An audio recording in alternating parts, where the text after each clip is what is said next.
Welcome to the Unreasonable Life podcast. This is where we get to redefine what's possible and inspire you to create a life that is extraordinary.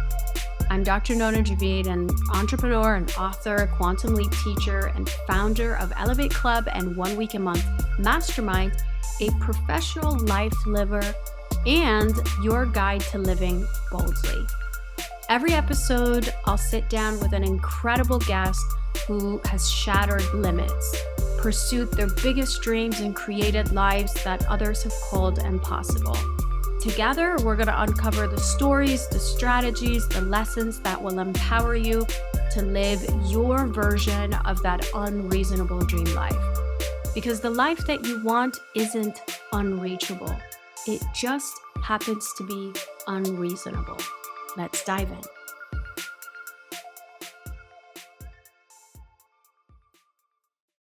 Hey, Marvin. Greetings. Hi, Nona. Hi. Okay. I'm so excited that you are here. I've been wanting to learn more about you. And then once you voice memoed me part of your story, I was like, this is one unreasonable life, unreasonable decisions. Yeah. Series of, right? It sounded like. Very much so. Yeah, I was glad you reached out actually because I've never actually had the opportunity to share that part of my story. Like it's not part of my public persona or anything, but it's very intrinsically linked to my character. And so I feel like I was waiting for the opportunity and you approached me, and so it's perfect. Yeah. It arrived and we're here. Exactly. Yeah, exactly. I'm a firm believer in that. I love that. Okay, so let's start with the end, maybe. Let's start at the end. You're doing some really incredible stuff. I've listened to your music, what you're sharing and what's available. And maybe tell everybody what it is that you do and who you are now, and then we'll go back and be like, how did you get here? Yeah. Well, it's quite difficult for myself to pinpoint exactly what I do. I do a lot of things. I work very much in the creative industry. I'm a musician. I'm a published songwriter. I'm a live performer for many years. I'm also the official voice and ambassador of the world's biggest drum and bass festival brand. I'm their official representative. I have done things for and do things for advertising. I've had music and compositions synced to Sony PlayStation, Nintendo Wii. I do voiceover work as well for festivals and stuff, and also run my own publishing company as well. And I have one writer which I work with, and we work on multiple projects, my projects and other people's projects as well. So which quite a lot of stuff. That's not even. I've read your bio. I know, yeah, that's not even the half of it. I know. So that's not even all of what you do, but like, if you could only do one thing for the rest of your life, like you had to pick one thing and it had nothing to do with external factors like how much fame, how much money. It just was like money and fame and all those things that you may want. They're already there. Everything else is there. But what would you do that brings you the most amount of joy? I would help people with their ideas. Really? Yeah, really. Totally. I've been doing this for years, and it's kind of my passion. And I never really turned that element into a business, but I've been really considering it recently, and it's something that I enjoy people expanding and like dreaming and being able to take themselves to different places and stuff. Like how I like that for other people, and that's my hidden passion. Ooh, Marvin, I was so excited about that. I was like, can I tell you what I thought you would say? Go, sure. Maybe writing songs for the rest of your life, or writing drum, something with music, like yeah. I thought it would be that. That is wild. Okay. the work I do in music, I actually believe it's just more of my need to create Okay. and to communicate. You know, I think these are my two biggest passions, and music uh, is a really good vehicle to be able to do that. You know, on a mass scale as well. You know, so Yeah, absolutely. I mean, and I think music is really expansive too. Like in some ways, through music, you are expanding your audience. Because yes, very much so, very yeah, much so. Yeah. I I know for me and what I teach, so it's interesting because we have some overlap here. So Hmm. I help people sort of expand and get to Hmm. the next level of like Yep. living the dream life that they have, like bringing Hmm. their ideal life or their dream life into reality. And I use music as a tool for them to, Okay. like when they visualize or there's Yeah. meditation, teach my students how to use music because Hmm. auditory is pretty big. Frequency of, Very. of the vibration of sound is Hmm. Hmm. pretty important, and you can lock in some of that dream in utilizing music and some other tools too. But I'm a I'm a big I'm really I have to if I'm doing meditation, if I'm doing any visuals, I Hmm. have to listen to music, and it has to Yeah. be on repeat, and it has to be like Yeah. just anchored in, with everything. So okay, well, let's go back then. That's fascinating. Okay. That's a good Okay. start, Marvin. So let's go back. Hmm. Tell me about your story. Like, how did you get here? What were the challenges that you went through that kind of built you up? When did you decide you were going to do what you do for a living now? Well, to go back, like the biggest challenge, and it was very much my start in life. I had a huge obstacle. I was um, diagnosed with something that's called ME, uh, which the radio version of it is my immune system was completely gone and shot. And even like basic acts like walking down the stairs, by the time I got to stair three, I would be completely like washed, like I'd run a Mm, marathon. And this hit me right in the prime of my adolescence. And at the time, I was the captain of the school football team, captain of the school cricket team, captain of the local cricket team, and I also played in the local football team as well. wow. And there was one week where I think I had about three games back to back of all these different things, and then on the fourth day, it just hit me. And during this time,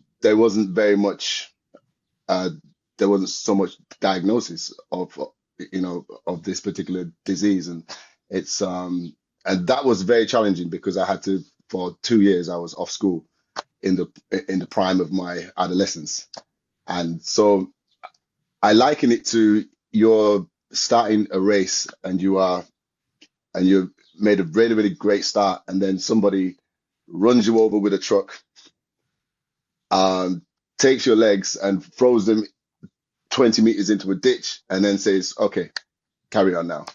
And Mm, so I had to pull myself up from the depths basically. And this particular disease, it can be very frustrating as well because there's so much you want to do but you physically can't do. And there was a girl in recently, I think, or last year in Holland where they have assisted euthanasia, and she had the same disease that I did, and she chose to end her life, and so this was the kind of thing I had to get over at a very early age, and I mm, managed to get myself from that, from being 2 years behind in education to put myself through college and then university, and then I got picked up for a scholarship for a academic leadership and excellence program. And it was like a kind of like a musical, not musical, a academic X Factor, and you had to do all these different rounds across the country. And long story short, I got accepted, and that put me in the top 50 Black and Asian and ethnic minority students in the country. mhm. And then from there, I was supposed to go into a job in management with the sponsoring organization. There was lots of big organizations. There was like Shell, Goldman Sachs, everybody was there. And I chose a government department. And I was supposed to go into a job after I finished, and everything was waiting for me. And I honestly, I can't pinpoint when or why I decided not to do it. I just know that I felt there was more. I didn't know what it was. I had no idea what it was. Um, I had no plan or anything. I just felt that was too soon Hmm. to to be locked into something which was going to be a very long laid out career. Yeah. And And a successful one too, which yeah, makes yeah, like, definitely so. I was on the way for that, you know. yeah, And on track for for literally checking off every box that everybody would want. Like yeah, the world tells you definition of success, right? Like yeah, get in this career, go to college, do the thing, get the job, be there, and then work yourself up the ladder of the yeah, corporation or the company or whatever. Can I pause for a second? sure. When you kind of, it sounds like you sort of overcame, and I don't know if it's a condition that probably doesn't go away. It's something that's probably ongoing for the rest of your life. It's just more of a management. Is that true? I overcame it. I You over overcame it. Yeah, I overcame it. the time you went to college, did you was that when you had already overcome it? Yes, yes, yeah, yeah, yeah, Okay. yeah. And how did that happen? Like, was it like, this is what I'm gonna do? Well, like, what was the mindset of overcoming that? And did you have support? Like, were your parents like, you could do this, you like get to the other side, or was it kind of against the grain? Well, just and I think this is where it started for me. The addiction to the challenge Ooh, okay. because I was behind. I was 2 years behind, and I was also forced from my friend group as well because everybody had gone on. So I was plunged into a whole different um, environment, and there was just something about it which I was like, well, I've got this far now. I'm not going to stop. And I felt like the challenge is something which is consistent in my life as I've progressed. That feeling of, well, you know, I can do this even though it looks like it's not possible. Hmm. But, So, but it can be addictive though as well, which is great. oh yeah, we could talk about how this is going to play out later. Yeah, yeah, I mean, it's served you obviously so far, yes, but I yeah, guess like, did you, when you say you overcame it, did you yeah. overcome it just literally by reshifting your focus and you're like, I'm gonna do this, this is what I'm gonna do, I'm push through and get to the other side? Or did it also involve, did you do holistic medicine? Did you were like, I'm gonna do whatever it takes Yeah, to yeah, yeah. okay, My parents they fought for me like so okay. hard, Hmm.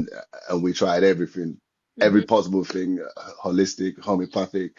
Hmm. Uh, we tried new medicine trials, everything. It was like, Got it. nonstop.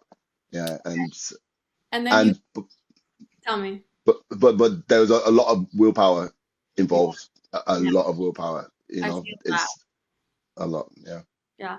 Okay, so then now fast forward, I was curious about how that all played out. And I'm glad Mhm. you said the thing about the challenge, because I'm sure that's a theme or pattern.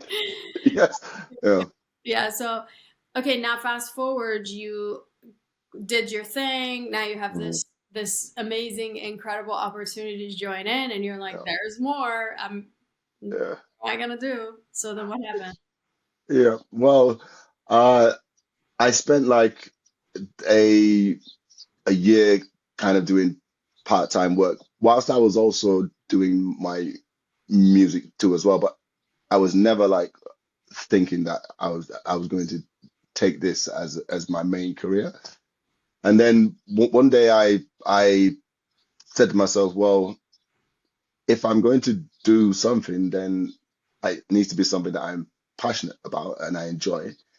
And I decided to do music, but to do it as a career, not as a hobby, but throw everything I had into it and give myself to it and see where it would go. And that ended up taking me like to to Europe because I was around that time I started to get a lot of European bookings. I also had the privilege of touring China as well, and all these things were kind of signs for me to pursue it and see where it goes. But I did make the conscious decision that I wasn't going to do it. I was going to do it. Fully.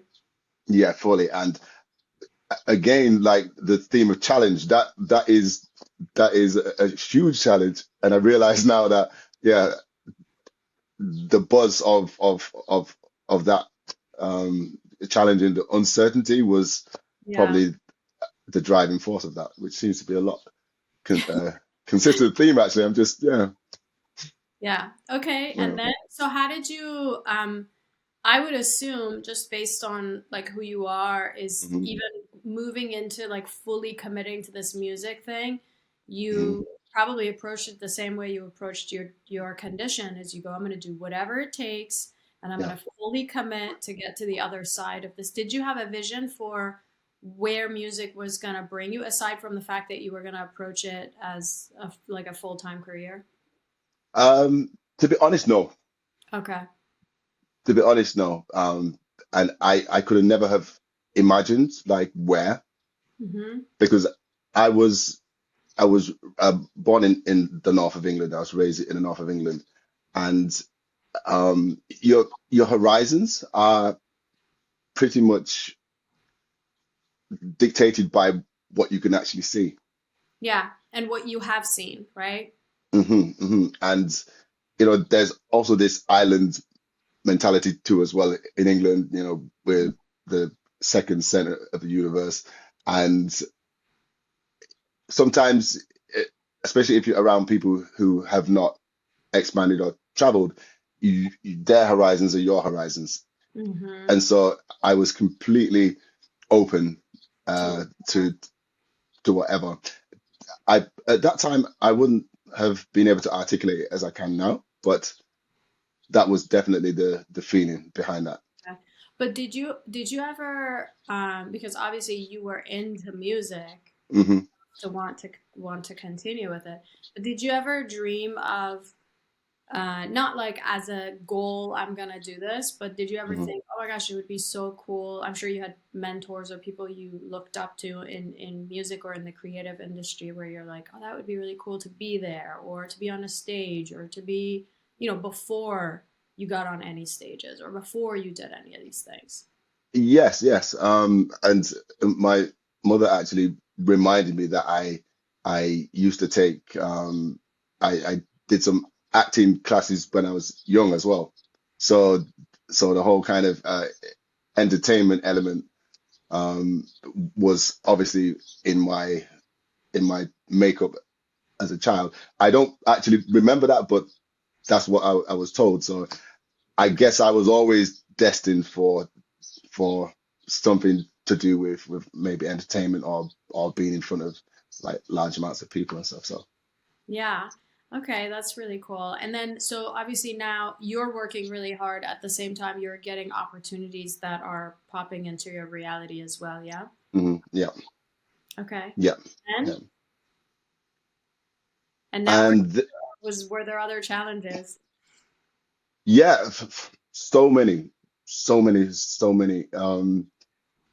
When you choose a creative and an artistic endeavor, you are opening yourself up to everything that is possible, that could go well, and everything possible that could go not so well. Okay. So it's a very vulnerable state. But from there you can create a lot of magic happens. And as you like say comfort is definitely not the place you want to be. Mm-hmm.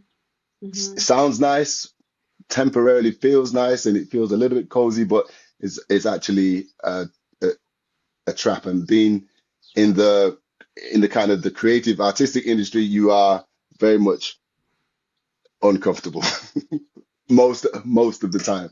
Most of the time.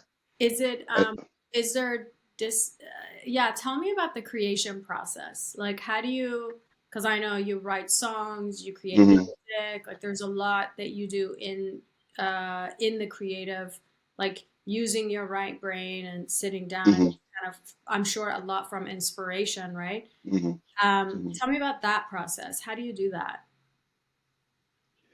For me, that's something I've learned. You've learned. Yes, I approach it differently. Like I don't approach it from the perspective of I'm waiting to be It's, inspired or I need like I've learned to condition myself to be always inspired. okay. And So so how do you do that, Marvin? How do you condition yourself to be continuously inspired? turning up, first of all, consistently turning up and doing the reps, especially when you don't feel like it. This is the best time to sit down and practice or to take part in the thing that you are doing. These times help you to turn up every single time and do it. It's no different to, say, a sport or anything. It's practicing the same shot over and over and over and over again, and then eventually it becomes automatic. Yeah. And I, I know that doesn't sound very uh, romantic as far as music and creation goes, but that's my process. Marvin, I I learned love it. what you said. You're like, I don't wait for inspiration. You're Yeah, intentional about creating yeah, inspiration or tuning into inspiration. You're hmm like activating the inspiration in you instead hmm of waiting for something to happen. I actually think that's pretty powerful. There's hmm nothing more romantic, using your language, but there's nothing more hmm romantic than intentionally tuning into the inspiration and intentionally choosing an inspired life. Because yes, you're yeah, right, you wake up, I mean, most people that I know that are doing something meaningful in their lives, they're hmm not waking up happy and inspired and like motivated to yeah, do things. They're showing up and they're choosing that. hmm They're choosing to be in that space of creation. They're choosing to do that. What is your, do you have like a morning routine or ritual that helps you tap into that? I did, I used to, well, I used to wake up at around 4:30, 5 o'clock, and to have a coffee and then go straight into the studio and create because there's something magical about the first hour of being awake, Mhm. um, for myself anyway. But then I kind of got to a point of, for me, rituals are they're useful, but they can also be a trap as well. Because if, for example, the conditions you've set for your ritual are not available to you, then what can you do? You Right. know? And so I had to kind of unritualize everything after doing that to be able to perform in anything under any circumstance. And Yeah. then, you know, not be dependent on favorable conditions, for example. Yeah, I love that. And I relate to that too because I used to Mhm. wake up at 4 a.m. Yeah, yeah, yeah. and I would do an hour and 15 minutes of meditation Yeah, and I'd be all zenned out. Now of yeah, course, if I travel, the jet lag, there's different time zones, or you have activities. And in my case, I have kids and yeah, sometimes yeah. sick, so like, are yeah. you sort of, I think the addiction is healthier to the outcome than to the actual Hmm. ritual. So for me, it was about finding ways that I could create the outcome without the ritual. So part of it was Hmm. like, okay, well, why am I doing the meditations? Why I'm waking up at 4 a.m. to do the meditation so that I'm all zenned out. And also Yeah, me being a type A personality, a bit like you, right? yeah, Was part yeah, of the challenge, like every day without it, yeah, without a skip. So I was making myself feel better, but then I would just come downstairs. At the time, I was in a two-story house, and come downstairs. My kids yeah, make breakfast, and I'm already stressed out, and it hasn't even been like an hour later, right? So yeah, if the outcome for me is to tune into inspiration or calm my mind or whatever, well, and then it didn't work because yes, yeah, so it worked for the hour and a half. So I think, yeah, unritualizing things, I think is what you say, or de-ritual. I don't know yeah, if it's yeah, the right way to say it, but focusing on what's the outcome and how can I access it, in a day-to-day life hmm, while I'm hmm, traveling, and if the outcome is to be inspired or to be intentional, then that can happen anytime while you're brushing your teeth, right? Or yeah, while yeah, anything. yeah. You know, and that that comes a lot from kind of integrating it into your character, and it, it's less. It becomes less intentional, more just a natural part of your flow. And I think that's the ideal situation, Hmm. it, it- so that you don't have to try. You can just be, you know. Yeah, absolutely. I teach this process. It's like a four-step process to a quantum leap. I don't know Hmm. if you've ever taken any of my workshops, but the first step is having a vision for what you want to experience in life, like an Hmm. unreasonable vision for your life and Yeah. your relationships, and what's your heart's desire, what's your soul's desire. The second step is exactly what you're talking about, which is the identity, like becoming the version of Hmm. you, the having those traits integrated inside of you already, that is in alignment with the unreasonable vision that you have. Now, speaking of the unreasonable life, you've obviously along the way have made so many unreasonable decisions, right? To like Yeah. overcome Yeah. a condition where literally somebody else around the world is, choosing Hmm. to unalive themselves Yeah. practically because of, the pain that they were going through, except you overcame that. A lot of against the grain stuff, like you got the job Hmm. when you choose something totally different. So you've made a lot of these decisions. And it could be one of those or it could be something else, but what's the most unreasonable, like outside the box decision where maybe even you weren't even supported, or maybe the world out there was like, that's not gonna happen, but you made that decision or you took that action anyways? What would you say that's been the most unreasonable? The most. It's quite difficult to pin it down to one because for me it's like a series of decisions which is ongoing, like even to this day. Okay. So so my unreasonable decision is to normalize taking unreasonable actions I love that. and thinking in an unreasonable way. I'm gonna jot that down. That's an Okay. interesting So one. Normalize taking unreasonable action. So many gems in here. Okay, so Marvin, what's next for you? What's on the what's where are we what headed? what is on the horizon? Yeah, what's on the horizon? There's not Yeah, on top of this mountain. I'm sure there's a whole other mountain. yeah, yeah.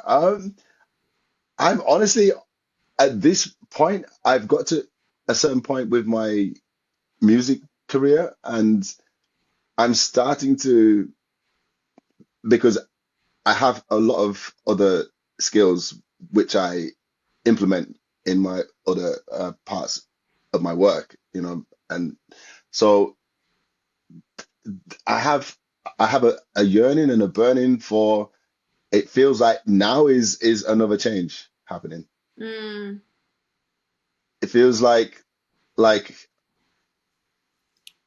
I should um be ready for a new horizon, which could take me completely even away from what I'm doing now.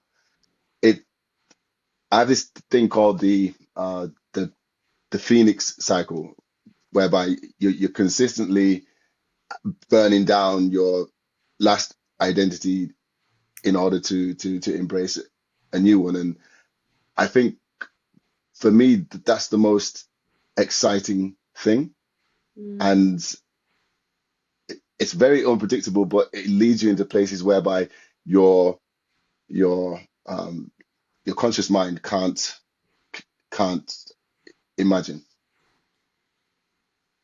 Yeah, that's the point of it all, right? Get comfortable in the uncertainty of it. And you Yeah. seem to be spending a lot of time in that uncertainty. So Yeah. for someone listening to this and they're like, I don't even like change, eating my Yeah. coffee in the morning. I don't know. What I mean, how comfortable are you in letting go of this entire, like, I mean, because I know what it's like, the persona online, the Hmm. music you're on stage, people know you. Hmm. I mean, like, Hmm. you've built an incredible brand, and Hmm. rightfully so. You're Hmm. absolutely talented. What would that be like to, like, I mean, it doesn't need to be like burn it all down. I'm exaggerating Yeah. when I see that when I say this, but like, to the death of that identity and stepping into a whole new one that may or may not be related. What is that at all scary? At this stage, no, it's really exciting, to be honest. Ooh, It's really exciting. I have a I because a lot of my work is I have to be on stage in front of thousands of people. The most I performed in front of is like 18, 19,000. mm, And my average is 2,000, 3,000. So that element of fear for me has been replaced by excitement. mm.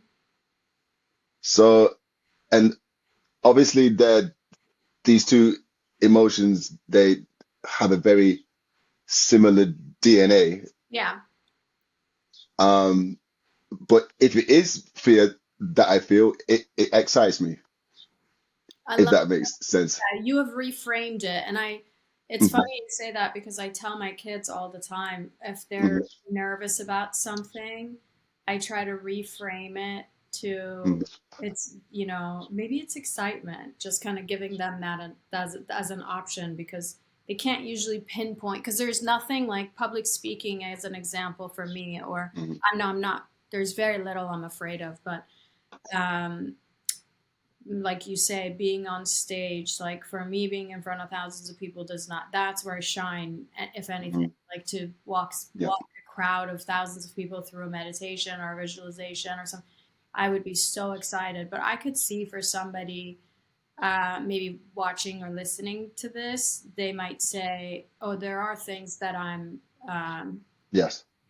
I'm scared to experience, right? Hmm. Yeah.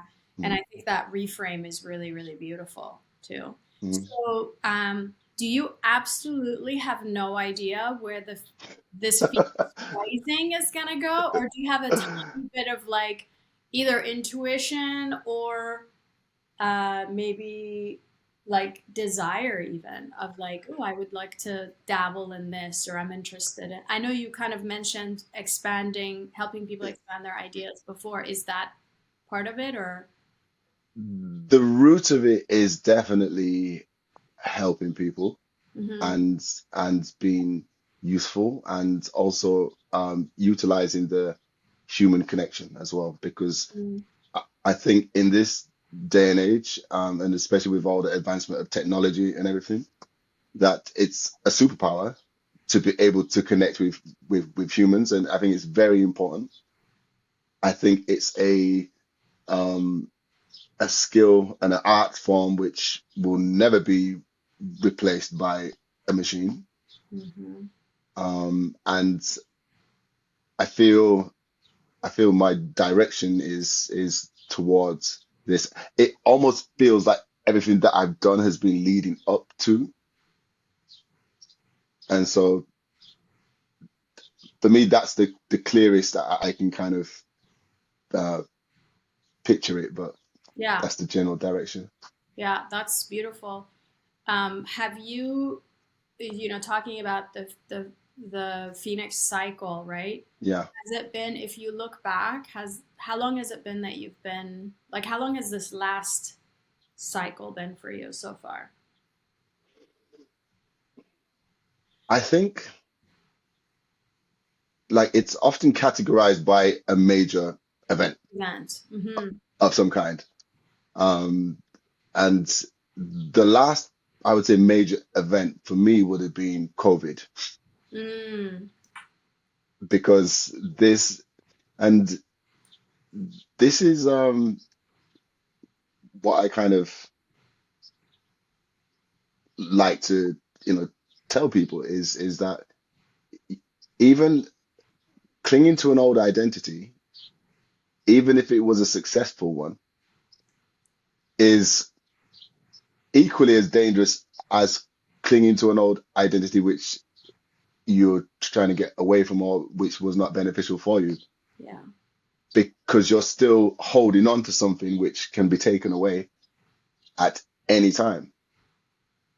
And when you're when the identity, which is very much a like a social construct, often is removed, you you find out, um, some people get very lost. And you know for what I saw around me from friends of mine, was there was two kinds of people who came through the COVID thing. There were people who turned into butterflies right before my eyes, and there were people who were absolutely devastated. Mm-hmm. And those people who really struggled were the ones who were holding on for dear life to that identity. Totally. And there's no greater loss of identity if you're a live performer, and then all of a sudden there's the very real possibility that there's never ever going to be any more like live performance or shows. You find out how attached you are to that identity. And you know the thing that I also like to tell people is, be prepared Mm-hmm. to release your identity. It doesn't mean you have to do it, Mm-hmm. but be prepared to release it. Because if you if some and don't wait for an iceberg. Yeah, absolutely. And again, man, it's like, how can I be intentional even about my identity? And one thing I tell my students is identity is fluid. Like, Yeah. choose to be more confident tomorrow. You can Yeah. choose to be more confident in the next minute. Yeah. You can choose to embrace change. Hmm. You can make a decision to express more of the parts of your identity that are going to serve the next version of you, right? Yeah. And I used to say, like, during the pandemic, I'm a little bit of a challenge seeker as well. Okay. Okay. Pandemic arrived, and I was like, oh, we're going to put our foot on the accelerator, and Yeah. Yeah. we're going to, like, where's the opportunity even right now? Yeah. Exactly. Um, Yeah. I think I live between United States, Southern California, Hmm. and Italy. Hmm. And in the States, there's a lot of uncertainty, right? Like, Hmm. with Hmm. Trump being the president, it's not a political conversation, but just there's Yeah. a Yeah. lot of uncertainty. People are very scared of what's going on with the economy, especially if they're listening to the news.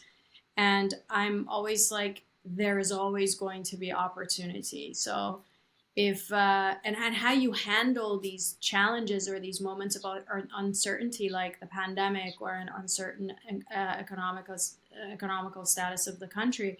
How you handle those is how you handle your life. So if you're holding on to the old identity during COVID and you're like scared, then it's just an over exaggeration of a small challenge that might be happening in your life. So how you do that is how you do everything. Are you putting your foot on the accelerator or looking for opportunities, looking for blessings, or you holding on to dear life and scared of, all the possibilities that most of which are not even real, right? Yeah. I love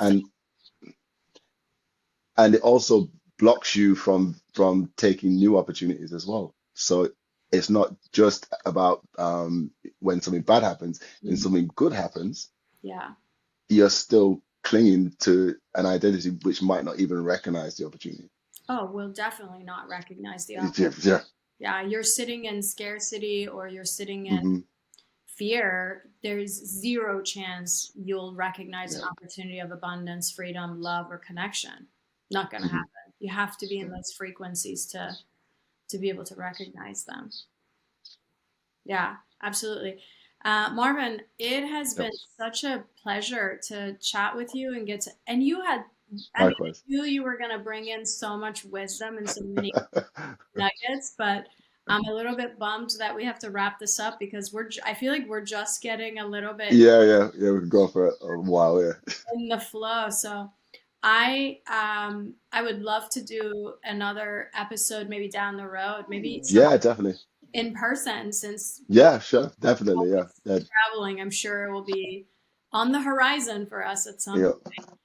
And any last minute words of wisdom, or if you want to tell people where to find, we're going to put all your information in the show notes so that people have access to you. I follow you on Instagram, and I think you're incredibly inspiring, incredibly talented, and even after today, I'm like, what a gem of a human being too.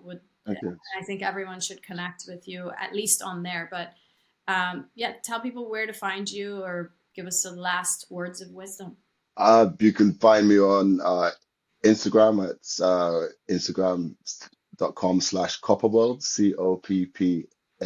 COPPAWORLD.